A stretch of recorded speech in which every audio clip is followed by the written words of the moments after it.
Question number 14. The diameter of a metallic sphere is equal to 9 centimeter. It is melted and drawn into a long wire of diameter 2 millimeter having uniform cross section. Find the length of the wire. ये जो line है ना इसके अंदर कि हमने एक metallic sphere को मेल्ट किया और एक लॉन्ग वायर बनाया, यहाँ पर लास्ट में लिखा है यूनिफॉर्म क्रॉस सेक्शन.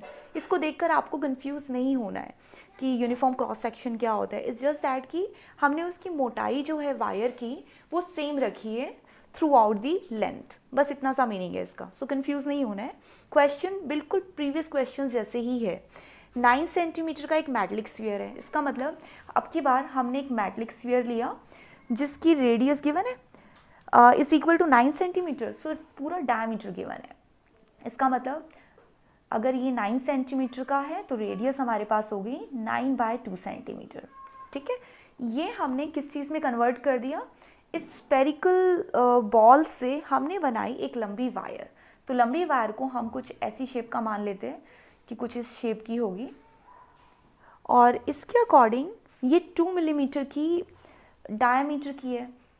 अगर ये 2 मिलीमीटर का डायमीटर है तो यहाँ से भी हमें रेडियस कैलकुलेट करनी पड़ेगी. तो रेडियस कितनी हो जाएगी, रेडियस हो जाएगी, सबसे पहली चीज़ है कि डायमीटर का हाफ करेंगे 2/2 यानी कि 1 मिलीमीटर. लेकिन ये तो मिलीमीटर है, कैलकुलेशन सेंटीमीटर में करनी है, तो इसका मतलब रेडियस हो जाएगी हमारी 1/10 सेंटीमीटर. ठीक है, क्योंकि मिलीमीटर के लिए हमें 10 से डिवाइड करना पड़ेगा तब सेंटीमीटर बनेगा. अब नेक्स्ट पार्ट आता है इसकी लेंथ का, और लेंथ हमें फाइंड आउट करनी है. यानी हमें इसकी टोटल लेंथ नहीं पता, जिसे आप लेंथ कह सकते हैं या हाइट कह सकते हैं, ये हमें नहीं पता. बट अब हमें ये पता है कि दोनों का वॉल्यूम तो इक्वल है. यानी कि इस शेप का वॉल्यूम कितना होता है, is equal to the volume of this shape. अब इसके वॉल्यूम का formula which is 4/3 pi r cube. Right. और इसका वॉल्यूम कितना है, इसका वॉल्यूम है pi r square h. So ये हो गया पाई आर स्क्वायर एच. दोनों की रेडियस और हाइट अलग अलग है तो इसको हम R1 और इसको R2 लिख देते हैं. हाइट या लेंथ आप कह सकते हैं, ये तो हमें फाइंड आउट करनी है. और इसको फाइंड आउट करने के लिए हम सारी वैल्यूज़ यहाँ ले आएंगे. यानी कि 4/3 यहाँ पर ऑलरेडी है, पाई को यहीं पर डिवाइड कर लेते हैं. ठीक है. सो यहाँ बचा R1 का क्यूब डिवाइडेड बाय R2 का स्क्वायर, है ना, will be equal to the length.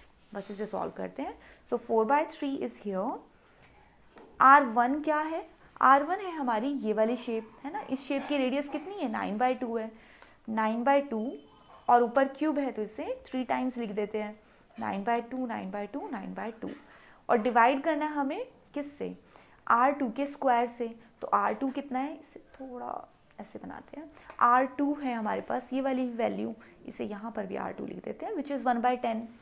तो यहाँ भरते हैं 1/10. 1/10 का स्क्वायर.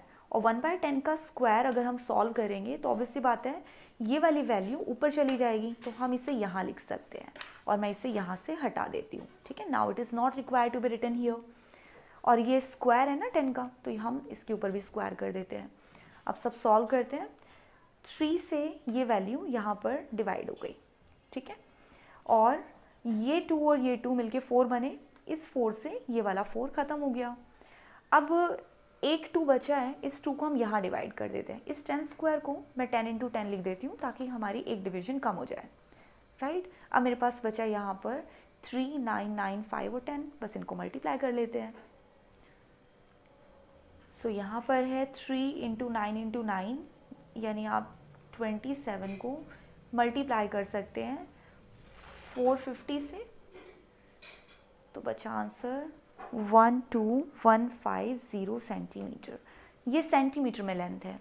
राइट. आप चाहे तो इसको मीटर में कन्वर्ट कर लीजिए, तो ये बन जाएगा, मीटर में कन्वर्ट करेंगे तो 100 से डिवाइड हो जाएगा, यानी 121.50 मीटर. सो ये वायर की लेंथ आ गई.